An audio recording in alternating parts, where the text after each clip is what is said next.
2월 3일 함께 나눌 말씀은 누가복음 9장 37절부터 50절까지 말씀입니다.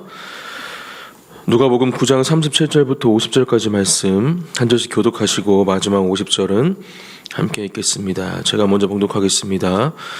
이튿날 산에서 내려오시니 큰 무리가 맞을새 무리 중에 한 사람이 소리질러 이르되 선생님 청컨대 내 아들을 돌보아 주옵소서. 이는 내 아외아들이니이다. 귀신이 그를 잡아 갑자기 부르짖게 하고 경련을 일으켜 거품을 흘리게 하며 몹시 상하게 하고야 겨우 떠나가나이다. 당신의 제자들에게 내쫓아 주기를 구하였으나 그들이 능히 못하더이다. 예수께서 대답하여 이르시되 믿음이 없고 패역한 세대여, 내가 얼마나 너희와 함께 있으며 너희에게 참으리요. 내 아들을 이리로 데리고 오라 하시니 올 때에 귀신이 그를 거꾸러뜨리고 심한 격려를 일으키게 하는지라.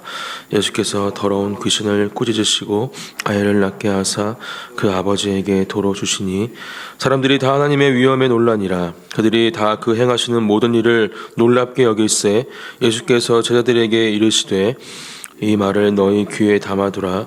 인자가 장차 사람들의 손에 넘겨주리라 하시되 그들이 이 말씀을 알지 못하니 이는 그들로 깨닫지 못하게 숨긴 바 되었음이라.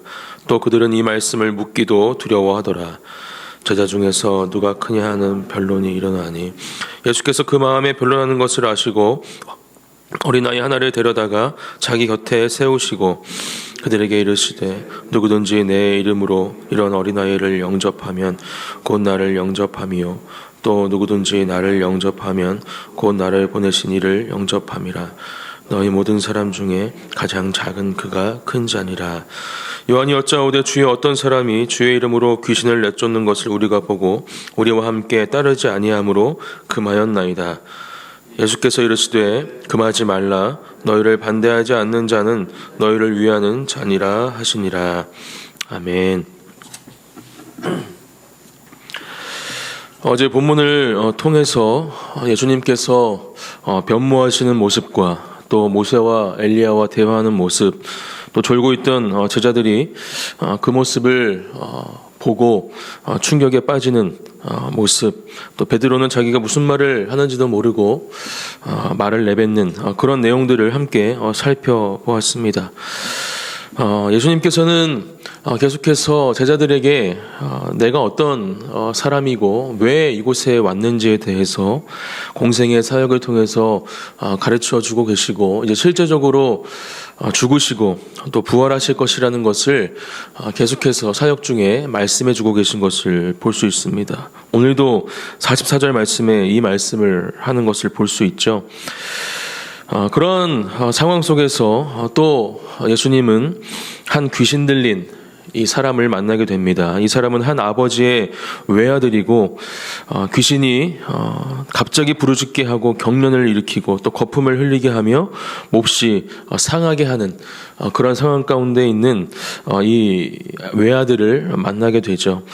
산에서 내려올 때 이 아들을 만나게 됐는데 밑에 있던 제자들이 아마 먼저 이 아버지의 요청에 따라서 이 귀신을 내쫓고자 노력했던 것 같습니다. 하지만 제자들은 귀신을 내쫓지 못했고 아버지는 이러한 상황에 40절 말씀 당신의 제자들에게 내쫓아 주기를 구하였으나 그들이 능히 못하더이다 이렇게 이야기하면서 지금 예수님께 간청하는 모습으로 오늘 본문은 시작이 됩니다.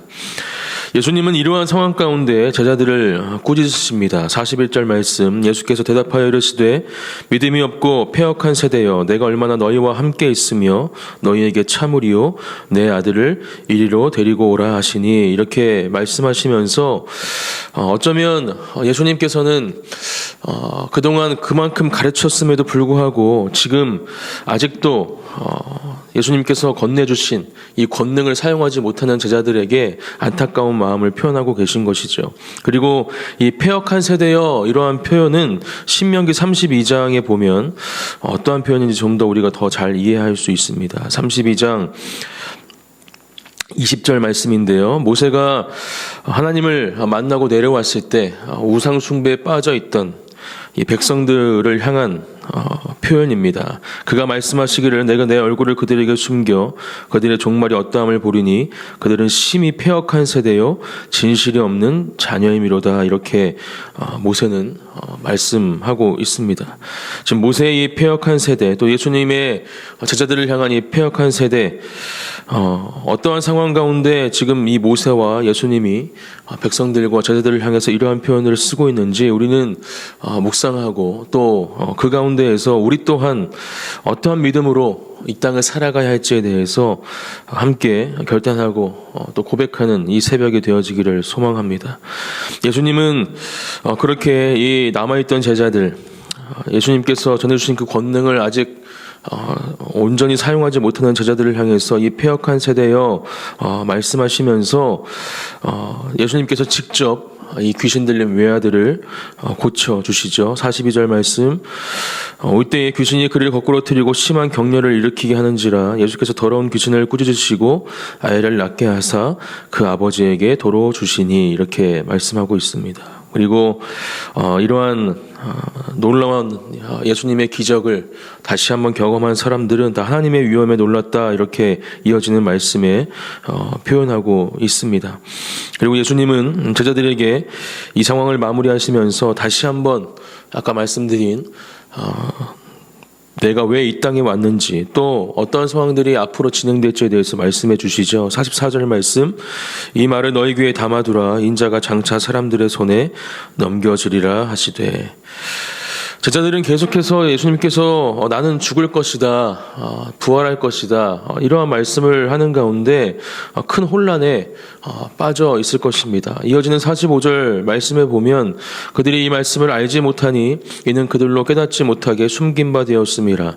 또 그들은 이 말씀을 묻기도 두려워하더라, 이렇게 적혀 있는데, 이것은 어제도 말씀드렸지만 아직 제자들이 예수님이 이 땅에 오신 이유, 그 온 인류를 구원하시기 위한 그 하나님의 놀라우신 계획과 섭리, 그 사랑을 아직 온전히 깨닫지 못하고 있고 그저 군사적 메시아, 이스라엘의 새로운 왕으로 서시기를 바라는 마음이 컸기 때문에 예수님께서 주시는 이 놀라운 하나님의 그 계획하심, 또 예수님의 이 땅에 오신 이유를 아직도 그들은 온전히 이해하지 못하고 있는 것을 오늘 이 본문 말씀을 통해서도 우리가 다시 한번 알 수 있는 것입니다. 하지만 예수님은 계속해서 저들에게 말씀해 주시고 가르쳐 주시죠. 또 그들이 깨어나기를, 또 이 진리를 깨닫기를 예수님은 바라고 계신 것입니다.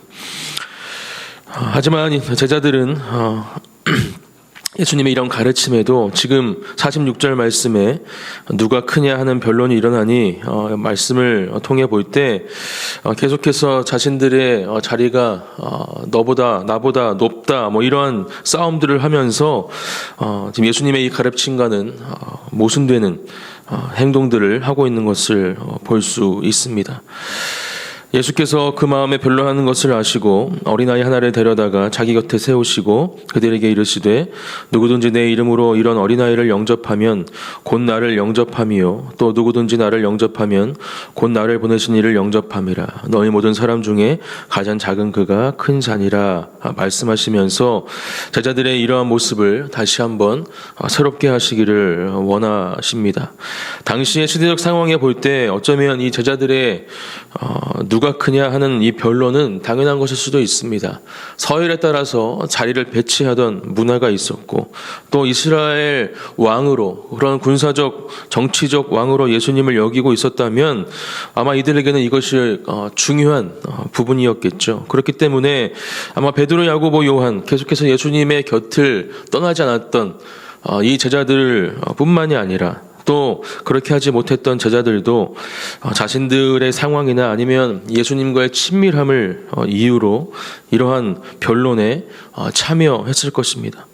그러나 제자들에게 예수님은 가르쳐주고 계신 것입니다. 어린아이를 한 명 데리고 오셔서 내 이름으로 이런 어린아이를 영접하면 나를 영접하는 것이다. 누구든지 나를 영접하면 나를 보내신 하나님을 영접하는 것이다 가르쳐 주시고 너희 모든 사람 중에 가장 작은 그가 큰 자니라 말씀하시면서 언제나 낮은 자리에 있어야 함을, 또 겸손한 사람이어야 함을 예수님은 가르쳐 주고 계신 것입니다. 이것은 예수님께서 이 땅에 어떻게 오셨는가를 생각해 보면 당연하고 또 분명한 가르침임을 우리는 알 수 있죠. 말구유에 가장 초라한 그곳에 태어나신 예수님, 가장 낮은 곳으로 오신 예수님이었기 때문에 예수님의 이 가르침은 분명 이 제자들에게 그 어떠한 이도 될 수 없는 예수님의 진리요, 또 우리가 깨달아야 할 하나님의 가르침인 것입니다.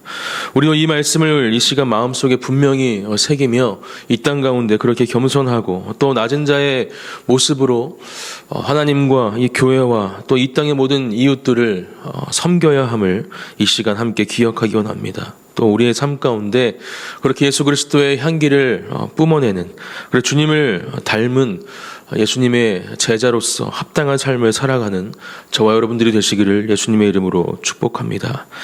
49절 말씀, 요한이 여짜오되 주의 어떤 사람이 주의 이름으로 귀신을 내쫓는 것을 우리가 보고 우리와 함께 따르지 아니함으로 금하였나이다, 이렇게 이야기하고 있는데, 예수님의 제자가 아닌 사람들도 예수님의 이름으로 그렇게 귀신을 내쫓거나 또 예수님께서 하셨던 것처럼 그 기적의 은혜를 베풀었던 것으로 보여집니다.